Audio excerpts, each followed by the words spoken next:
uto-utong supporters ni Francis Leo Marcos. Siya pa rin ang iboboto ngayong election 2025 sa pagkasenador. Alak ka diha. Dahil dito sa pinagyayabang ni Norman Mangusin or FLM or Francis Leo Marcos nitong nakaraan. Ito yung pinagyayabang nyo. Francis Leo Marcos po, I will be a senator of the people and the people alone. Magandang araw po at maraming salamat.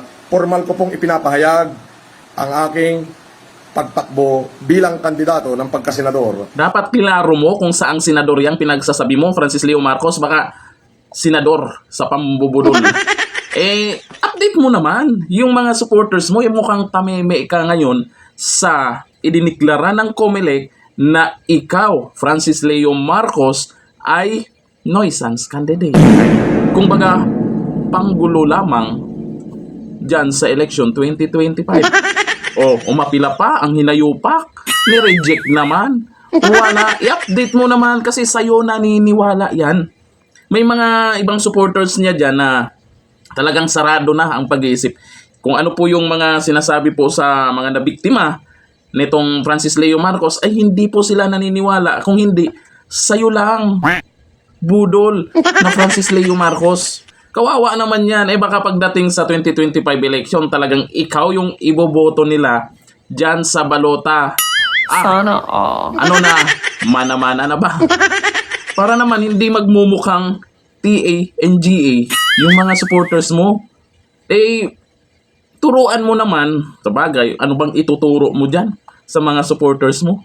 Ikaw mismo, sa sarili mo, mukhang wala namang dapat matutunan sa'yo yung tagahanga mo, kung hindi sa pagiging professional scammer. Yan lang naman, dyan ka lang naman magaling, di ba? Ayon sa mga uto-utong supporters niya, si Francis Leo Marcos ay mayaman. Si Francis Leo Marcos, sa pangalang Marcos pa lang, kilala na po, Marcos. Si Francis Leo Marcos ay bayani nung pandemic. Sa mga uto-utong supporters lang ngayon. Si Francis Leo Marcos ay tumutulong daw. Sana Yung mga nagsasabi na tumutulong,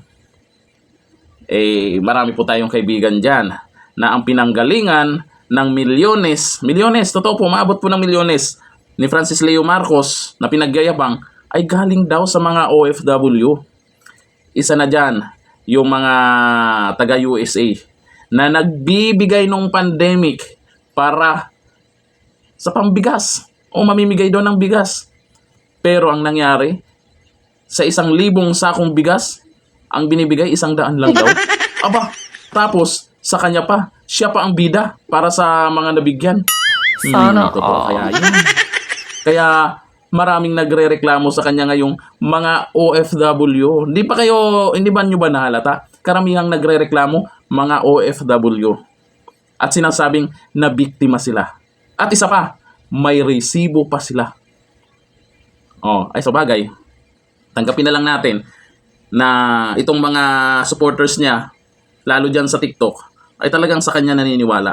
Pero may mga supporters naman dyan na hindi naman lahat na nauuto pa niya. May iba naman dyan ay nakakaramdam na at unti-unti nang nababawasan yung naniniwala sa kanya. Senador Francis Leo Marcos. Ganda pa kita, no? Senador ng mambubudol. Hanggang dito natin, guys. Bye-bye.